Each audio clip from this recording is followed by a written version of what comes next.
अस्सलाम वालेकुम। अभी तक जो क्रिमिनल प्रोसीजर कोड आप लोग इस ग्रुप के ज़रिए सुन चुके हैं या उसको दोबारा पढ़ चुके हैं, इससे आगे चलने के लिए आप लोगों के कुछ कंसेप्ट, कुछ टर्म्स के बारे में आपके कंसेप्ट क्लियर होना ज़रूरी है। जिन लोगों को पता है वो दोबारा सुन लेंगे, जिनको नहीं पता उनको पहली दफ़ा ये बात पता चल जाएगी।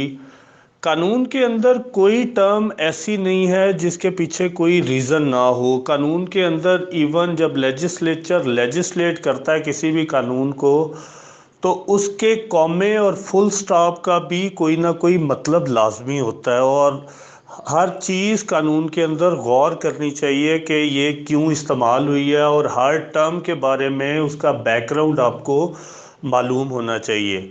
आप में से जो लोग प्रैक्टिसिंग लॉयर हैं वो अक्सर क्रिमिनल केस के अंदर जिस वक्त कोर्ट्स के अंदर पेश होते होंगे तो एक टर्म सुनते होंगे कि हर मुलजिम के साथ बनाम सरकार लफ्ज़ इस्तेमाल हो रहा है।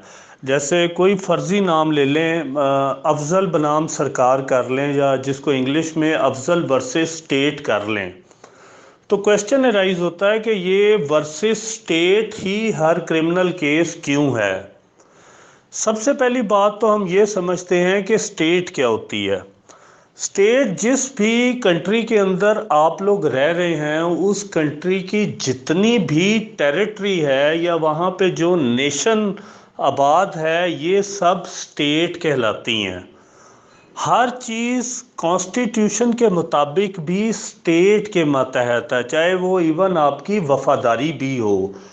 कोई शख्स किसी गवर्नमेंट के ख़िलाफ़ हो सकता है, कोई शख्स किसी डिपार्टमेंट के ख़िलाफ़ हो सकता है, कोई शख्स किसी के बारे में क्रिटिकल व्यू दे सकता है, चाहे पॉजिटिव हो चाहे नेगेटिव हो, लेकिन जो कौमें जो हैं फर्मा बरदार होती हैं या जो अपने मुल्क से प्यार करती हैं, वो कभी भी स्टेट के ख़िलाफ़ किसी किस्म की जो बगावत है या स्टेट के अगेंस्ट जो भी चीज़ है वो कभी बर्दाश्त नहीं करती। और अगर ये बर्दाश्त कर जाएं तो वो स्टेट नहीं रहती। अब स्टेट चल कैसे रही है, जैसे आप लोगों का एक जिस्म है, आप लोगों का एक वजूद है, और आप अपने बॉडी पार्ट्स जिनको ऑर्गन्स भी कहते हैं, आप उन ऑर्गन्स के साथ अपने मुख्तलिफ काम करते हैं। लाइक आप चलते हैं पाँव के साथ, आप कोई चीज़ उठाते हैं हाथ के साथ, आप कोई चीज़ खाते हैं मुंह के साथ। तो ये तमाम ऑर्गन्स आपको हेल्प आउट कर रहे हैं आपकी डेली फंक्शनिंग के लिए। Similar is the concept about state. State के जो मेन 3 ऑर्गन्स हैं वो अगर आप लोगों ने पढ़े हों तो स्टेट 3 चीज़ों से मेनली रन हो रही है। Number 1 is the legislation, number 2 is the adjective, and number 3 is the judiciary. Legislature का काम जो आपके कॉन्स्टिट्यूशन के मुताबिक है वो है कि उसने किसी भी कानून को लेजिस्लेट करना है। और पाकिस्तान के अंदर आपको पता है कि लेजिस्लेशन आपकी पार्लियामेंट करती है, और पार्लियामेंट आपकी क्या होती है वो सबको पता होना चाहिए कि वो आपकी नेशनल असम्बली है और आपका सेनेट है। तो इसका मतलब हुआ कि जब भी कोई कानून बनाया जाएगा, that is the sole duty of the legislature. Executive is the second organ, जिसका मकसद क्या है कि उसने जो कानून बना दिया गया है उसने उस लेजिस्लेचर के कानून को स्टेट की टेरिटरी के ऊपर इम्प्लीमेंट करना है, एग्जीक्यूट करना है। थर्ड ऑर्गन आपका जुडिशरी है, उसका ये काम है कि वो इस एग्जीक्यूशन जो एग्जेक्टिव कर रही है उस एग्जीक्यूशन को ना सिर्फ वॉच करना है बल्कि टाइम टू टाइम उसकी इंटरप्रिटेशन भी करनी है। कानून कोई भी ऐसा नहीं होता जो सीधा हो और पढ़ने से समझ आ जाए, लिहाजा उसके अंदर हमेशा इंटरप्रिटेशन की गुंजाइश रहती है, और उसके मानी क्या हैं ये हमेशा कभी लेजिस्लेचर को आपने, कभी पार्लियामेंट को आपने, कभी एग्जेक्टिव को आपने नहीं सुना होगा कहते हुए कि इस क्लास का मतलब ये है, इस प्रोविज़न का मतलब ये है। Because it is the sole duty of the judiciary to interpret any such law. और जब भी जुडिशरी ऐसा कोई कानून इंटरप्रेट करती है तो कॉन्स्टिट्यूशन उसको प्रोटेक्ट करता है। जो कॉन्स्टिट्यूशनल कोर्ट्स हैं आपकी पाकिस्तान के अंदर, वो सुप्रीम कोर्ट और हाई कोर्ट हैं। आपके कॉन्स्टिट्यूशन के अंदर आर्टिकल्स मौजूद हैं जिसके मुताबिक ये जो इंटरप्रिटेशन है डैट हैज़ बाइंडिंग इफ़ेक्ट, और जब वो कर दी जाती है अनटिल एंड अनलेस वो उस कोर्ट से बड़ी कोर्ट या उस बेंच से बड़ा बेंच जिस वक़्त तक उसको सेट असाइड करके नया व्यू ना दे तो वही कानून समझा जाता है। तो ये आपकी जो स्टेट है वो इस तरह रन की जा रही है as far as the law and order situations and implementation of law is concerned. So इस कंसेप्ट को समझने के बाद अब आप लोग प्रोविंसेस के अंदर आ जाएं कि प्रोविंसेस के अंदर क्या हो रहा है। यहाँ पे भी आपका एक क्रिमिनल जस्टिस सिस्टम एग्जिस्ट करता है। क्रिमिनल जस्टिस सिस्टम क्या है, इसके भी आगे 3 ऑर्गन हैं। Number 1 is the police, number 2 is the prosecution and number 3 is again judiciary. Now police and prosecution is representing the state for implementing the legislation, और judiciary वो जो काम करके लाते हैं, जुडिशरी उसका डिसीजन कर रही है और उसकी इंटरप्रिटेशन कर रही है in accordance with the law as well as interpretation already interpreted by the superior courts.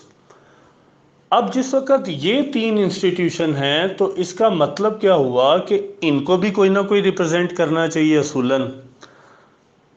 Police का काम क्रिमिनल प्रोसीजर कोड के अंदर आप अगर देखें तो इन्वेस्टिगेशन को डिफाइन किया गया कि investigation is only collection of evidence and nothing else. Similarly जितनी एग्जेक्टिव पावर्स हैं किसी मामले को इन्वेस्टिगेट करने की, किसी मामले में अरेस्ट करने की, जो आप देख चुके हैं पहले, लॉ को सेट इनटू मोशन करने की, उसके ऊपर अमल करने की, ये सारे काम पुलिस के हैं जो हम टाइम टू टाइम देखते जाएंगे वन बाय वन करके। लेकिन इसमें इम्पॉर्टेंट पार्ट ये है कि क्या जिस वक्त कोई ऑफेंस कमिट होता है तो उस वक्त उस ऑफेंस किसी के खिलाफ तो हुआ, तो एक उसके अंदर हम मिसाल ले लेते हैं कि वो किसी एग्रीव्ड के खिलाफ हुआ। जब एग्रीव्ड के खिलाफ हुआ तो इसका मतलब है किसी ने तो किया। अब वो नामालूम भी हो सकता है, मालूम भी हो सकता है, तो इसका मतलब है कि ये 2 लोग भी इस प्रोसिक्यूशन का पार्ट बन गए, जिसके अंदर एक वो जिसने किया, एक वो जिसके खिलाफ हुआ। कुछ लोग इसमें ऐसे हैं जो सिर्फ इसको स्पेक्टेटर के तौर पे या उसको बतौर विटनेस देख रहे हैं, इसका मतलब है कि वो भी इसका पार्ट बन गए। कुछ लोग हैं जो इसको इन्वेस्टिगेट कर रहे हैं, कुछ लोग हैं जो इसको मेडिकली एग्जामिन कर रहे हैं, कुछ लोग हैं जो इसको जो फोरेंसिक्स कर रहे हैं। सो ओवरऑल ये सारी टीम मिला के एक जो है आपकी प्रोसिक्यूशन के इंग्रेडिएंट्स, आप इसको फर्दर समझ लें, या one of the stakeholders तकरीबन ये लोग एग्जिस्ट करते हैं किसी भी क्रिमिनल लिटिगेशन के।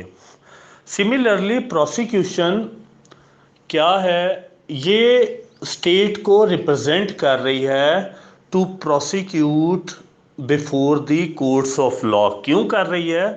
क्योंकि जब भी कोई जुर्म करता है कोई भी शख्स, ये जुर्म हमेशा समझा जाता है कि ये स्टेट के खिलाफ हुआ है, और जिस वक्त स्टेट के खिलाफ कोई जुर्म होगा तो इसका मतलब ये है कि स्टेट उसको ओन करेगी और उसको प्रोसिक्यूट करने की जिम्मेदारी भी लेगी। This is the reason that each and every criminal case registered by any police station is always called before the courts or even written before the courts as accused versus state. Whole state is actually prosecuting the accused. This is the concept why this always is called against the state. अब state prosecutors और prosecution के through अपने आप को courts के अंदर represent करती है। प्रोसिक्यूशन इसका भी क्रिमिनल प्रोसीजर कोड के अंदर अगर आप 492 सीआरपीसी से ऑनवर्ड्स पढ़ेंगे तो इसके अंदर ओरिजिनली प्रोसिक्यूटर्स की अपॉइंटमेंट्स और उनकी पावर्स डिफाइंड थी, और उसके बाद आपके 173 सीआरपीसी के अंदर भी आपको वर्ड प्रोसिक्यूटर मिलेगा, जहां पे आपको जो 173 की रिपोर्ट है जिसको आम जुबान में चालान कहा जाता है, कि उसके बारे में भी ये कंडीशन है कि वो प्रोसिक्यूटर के थ्रू अदालत के अंदर सबमिट होगी। इसी तरह अगर आप सेशन ट्रायल देखें तो वहाँ पे भी आपको प्रोसिक्यूटर का वर्ड मिलता है, कि जहाँ पे कोर्ट उससे प्रोसिक्यूटर से एसरटेन करेगी कि उसने कौन से गवाह पेश करने हैं, लेकिन हम उसको डिटेल में बाद में देखेंगे। ये वो प्रोसिक्यूटर है जो रिप्रेजेंट कर रहा है स्टेट को। 2006 के अंदर ये एक नया एक्ट आ गया जिसका नाम पंजाब क्रिमिनल प्रोसिक्यूशन एक्ट 2006 था, जिसके तहत इसको एक अलग से डिपार्टमेंट बना दिया गया।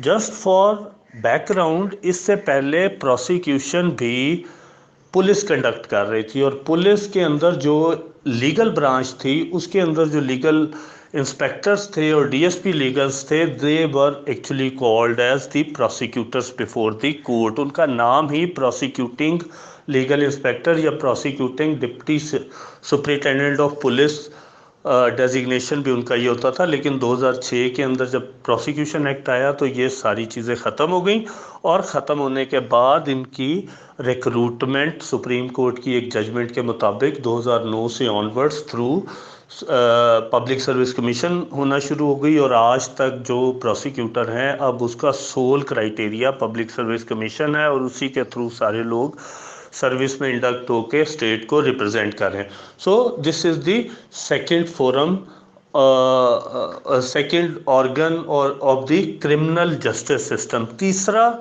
ऑर्गन जुडिशरी हो गया। जिस वक्त भी पुलिस किसी केस की इन्वेस्टिगेशन मुकम्मल करती है या नामुकम्मल करती है, उसको वो रिपोर्ट अंडर सेक्शन 173 सीआरपीसी के थ्रू प्रोसिक्यूशन को सबमिट करने की पाबंद है।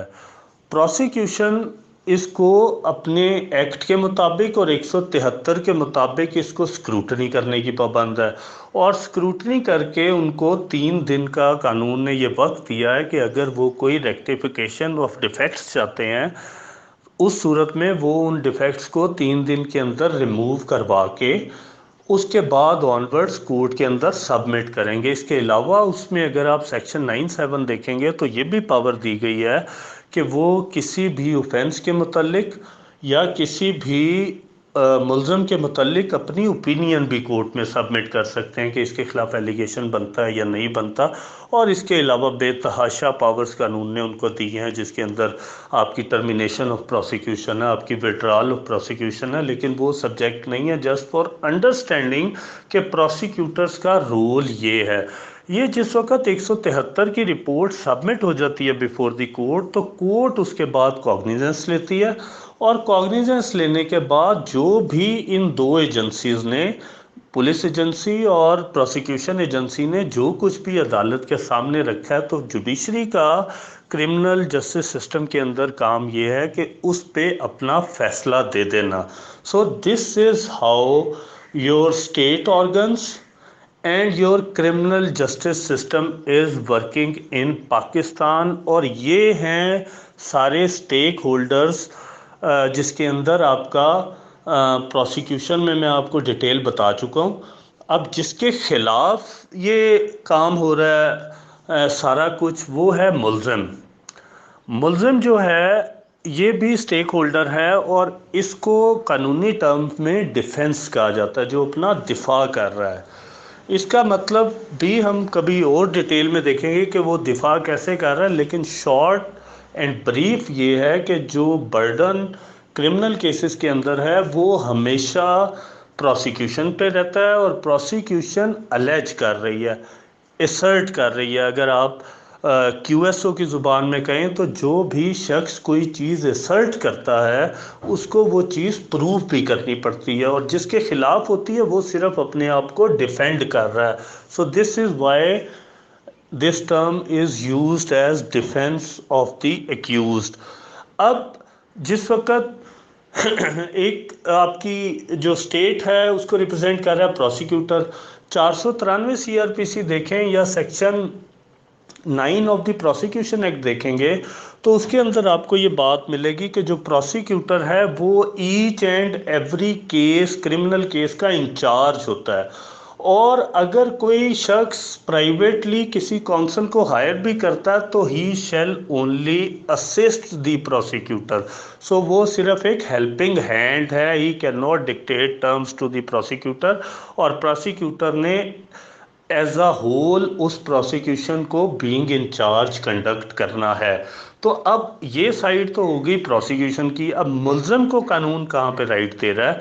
मुल्ज़म जब भी अपना डिफेंस करता है तो उस सूरत के अंदर एक तो constitutionally he has a right of representation.